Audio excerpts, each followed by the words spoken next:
네, 안녕하세요. 오늘 저희가 함께 살펴볼 이야기는요. 서울 양평 고속도로 종점 변경 의혹에 대해서 보내주신 자료들을 좀 깊이 있게 들여다보려고 합니다. 맞습니다. 자, 그럼 바로 시작해 볼까요? 우선 이 서울 양평 고속도로 사업 자체부터 좀 짚어봐야 할 것 같아요. 어떤 사업인가요? 네, 경기도 하남시하고 양평군을 잇는 고속도로를 새로 만드는 건데요. 이게 꽤 오래된 계획이에요. 네, 자료 보니까 2008년부터 얘기가 나왔더라고요. 맞습니다. 그러다가 이제 우여곡절 끝에 2017년에 국책 사업으로 딱 선정이 됐고 2021년에는 예비 타당성 조사, 보통 예타라고 줄여서 말하죠. 아, 예타. 네네. 네, 그 예타까지 통과를 했습니다. 예비 타당성 조사를 통과했다는 게 이게 어떤 의미가 있는 건가요? 이게 상당히 중요해요. 그냥 한번 해볼까? 이게 아니라 국가 예산을 들여서 할 만큼 경제성이나 정책적인 필요성, 뭐 지역 균형 발전 이런 걸 다 따져봤을 때 이건 타당하다 이렇게 공식적으로 인정받았다는 뜻이거든요. 아, 그렇군요. 네, 보통 이 예타를 통과하면 사업 추진에 아주 강력한 힘을 얻게 되는 거죠. 이 단계를 넘어서면 이제 뭐 실시 설계 들어가고 예산 받고 공사 시작하고 이렇게 쭉 이어지는 게 일반적입니다. 네, 맞아요. 당시 예타 통과한 원래 안의 종점은 양평군 양서면이었어요. 네, 양서면. 그 유명한 두물머리 근처요. 거기가 주말만 되면 교통체증이 엄청나잖아요. 그래서 그쪽 교통난에서 이게 또 중요한 목적 중 하나였고요. 그렇죠. 그런데 말입니다. 여기서부터 뭔가 좀 이상해지기 시작하는 거죠. 네, 바로 그 지점인데요. 2023년 5월, 그러니까 윤석열 정부 출범하고 딱 1년 지났을 때요. 네. 국토교통부가 정말 갑자기 기존 예타안의 종점인 양서면이 아니라 강상면이라는 곳을 새로운 종점으로 하는 변경안을 발표합니다. 예타까지 다 통과했는데 갑자기요? 그건 좀 이례적인데요?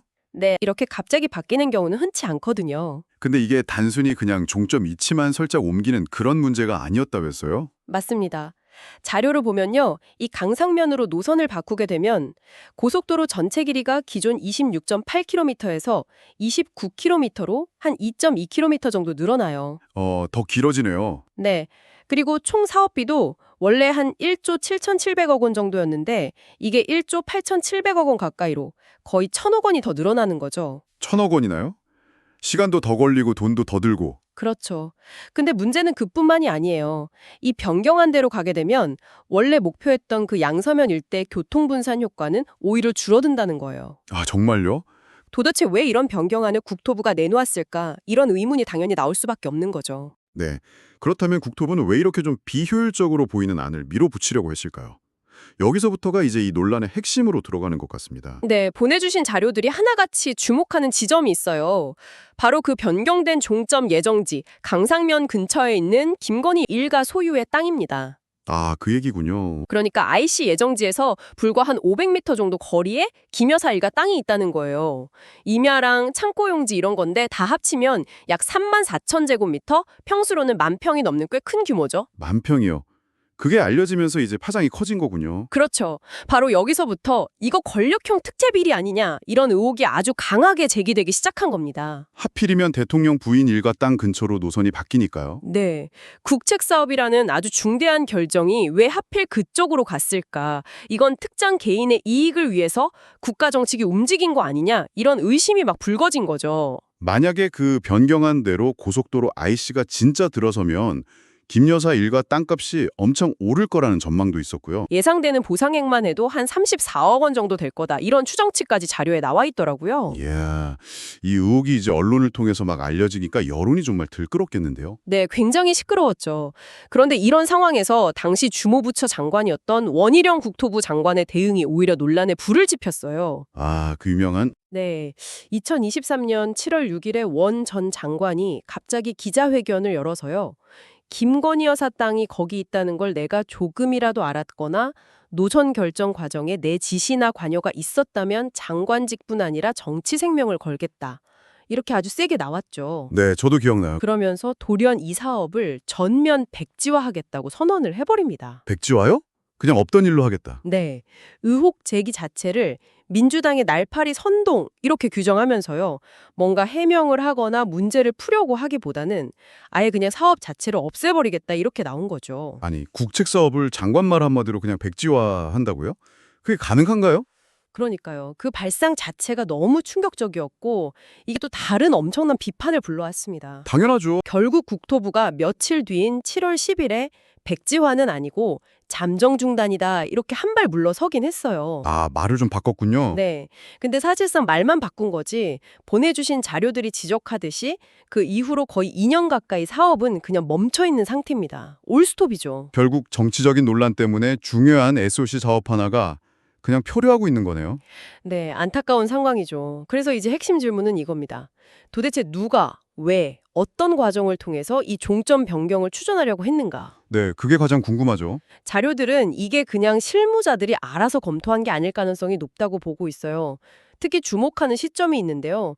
윤석열 대통령 당선 직후인 2022년 3월 29일입니다. 당선 직후요. 인수위 시절이네요. 네, 맞습니다. 대통령직 인수위원회 시절인데 당선되고 불과 19일 만에 국토부 실무자들이 인수위에 이 노선 변경 관련된 내용을 보고했다는 기록이 있다는 거예요. 와, 그렇게 빨리요? 그럼 그 인수위에서 국토부 관련 업무를 담당했던 사람이 누구였나요? 그게 바로 당시 기획위원장이었던 원희룡 전 장관입니다. 현재 김건희 관련 의혹을 수사하는 특검팀에서도 바로 이 부분을 좀 집중적으로 들여다보고 있다고 해요. 원 전 장관 말고 또 거론되는 인물이 있나요? 네, 또 한 명 핵심 인물로 지목되는 사람이 바로 김선교 국민의힘 국회의원입니다. 김선교 의원이요? 네, 21대, 22대 국회의원을 지냈고 그 전에는 2018년까지 양평 군수를 했던 인물이죠. 양평 토박이라서 지역 사정이 아주 밝고 또 자료에 따르면 김건희 일가와도 개인적으로 좀 친분이 두텁다고 알려져 있다고 하네요. 아, 그렇군요. 그런데 여기서 더 흥미로운 점이 있어요. 아까 말한 그 김건희 여사 일가 소유의 땅 있잖아요. 네, 그 땅이 원래는 개발이 좀 어려운 농림지역이었대요. 그런데 이게 개발이 좀 더 쉬운 보전관리 지역으로 용도가 바뀐 시점이 있는데 그게 바로 김선교 의원이 양평군수로 있을 때였다는 겁니다. 와, 이것도 좀 공교로운데요? 그렇죠. 김 의원이 군수 시절인 2018년에 이미 지금 논란이 되는 이 강상면을 종점으로 하는 고속도로 노선안을 자체적으로 구상하고 검토까지 했었다는 거예요. 2018년에요? 다만 그때는 이제 예타 통과한 양서면 안보다 경제성이 좀 떨어진다? 뭐 이런 이유로 현실성이 부족하다고 봐서 실제 추진되지는 못했고요. 그랬던 안이 4년 뒤에 갑자기 다시 떠올랐다. 그렇죠. 그게 이상한 거죠. 2018년에는 안 된다고 했던 안이 왜 윤석열 정부 출범하고 나서 갑자기 유력한 대안으로 급부상했을까? 자, 그럼 여기서 한 발 더 들어가 보죠. 만약에 원희룡 전 장관이나 김성교 의원이 이 노선 변경 과정에 실제로 관여를 했다면 그 동기는 뭘까요? 이분들이 직접적으로 무슨 큰 이익을 얻는 게 있나요? 이분들 개인이 노선 변경으로 직접적인 경제적 이득을 크게 본다고 보기는 좀 어렵다는 분석이죠. 그럼 왜 그랬을까요? 다른 이유가 있었을까요? 결국 이 노선 변경으로 가장 직접적이고 큰 이익을 볼 것으로 예상되는 사람, 바로 김건희 그 일가가 이 결정의 배후에 있는 거 아니냐는 거죠. 만약에 그게 사실이라면 이건 정말 심각한 문제인데요. 2008년부터 국가 예산 들여서 추진해온 국책 사업이 대통령 부인이라는 한 개인의 사적인 이익을 위해서 왜곡됐다는 거니까요. 네, 맞습니다. 아주 심각한 문제죠. 그래서 이 권력형 특혜 의혹이 점점 짙어지니까 당시 집권 여당이었던 국민의힘은 어떻게 반응했을까요? 예, 그것도 궁금하네요.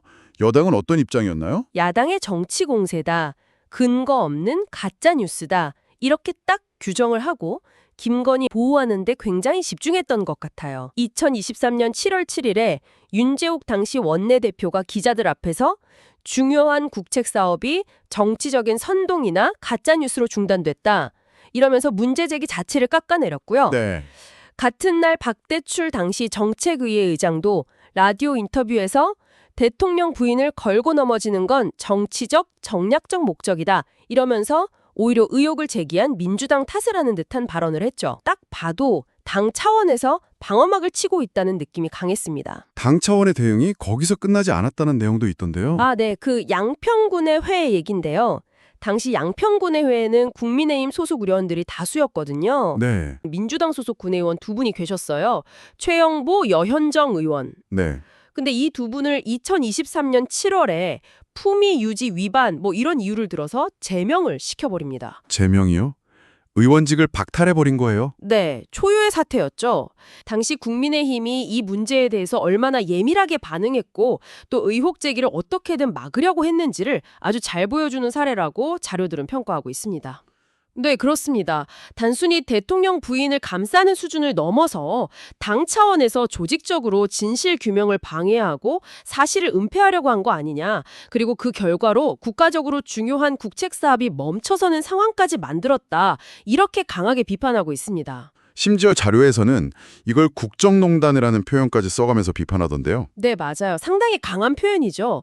국가 권력이나 시스템이 공적인 이익이 아니라 사적인 이익을 위해서 동원되고 또 이걸 덮기 위해서 여당이 조직적으로 움직였다면 이건 민주주의의 근간을 흔드는 아주 심각한 문제다. 이런 시각인 거죠. 그래서 국민의힘도 이 사태에 대한 공범으로서 책임을 져야 한다. 이런 주장까지 나오는 거고요. 오늘 저희는 보내주신 자료들을 토대로 해서요. 이 서울 양평 고속도로 좀 깊이 있게 파헤쳐봤습니다. 네, 15년 넘게 추진되던 국책 사업이 예타까지 다 통과했는데 갑자기 노선이 바뀌고 또 그 배경에는 대통령 부인 일가의 땅 문제 특혜 의혹 이런 게 제기되면서 결국 사업 자체가 그냥 멈춰버린 참 이례적인 사건이었죠. 네, 그 과정에서 전직 장관 또 현직 국회의원 같은 유력 정치인들의 역할 그리고 당시 여당의 대응 방식 같은 것들이 계속해서 논란의 중심에 섰고요. 네, 이게 단순히 어떤 정책 결정 과정의 문제라기보다는 우리나라의 국가 시스템이 과연 공정하고 투명하게 작동하고 있는가 이런 좀 근본적인 질문을 던지게 만드는 사건인 것 같습니다. 특히 보내주신 자료들이 이 사건을 단순 의혹을 넘어서 국정농단 가능성까지 언급하면서 아주 신박하게 보고 있다는 점은 우리 모두가 좀 주목해야 할 부분이 아닌가 싶어요. 그렇죠.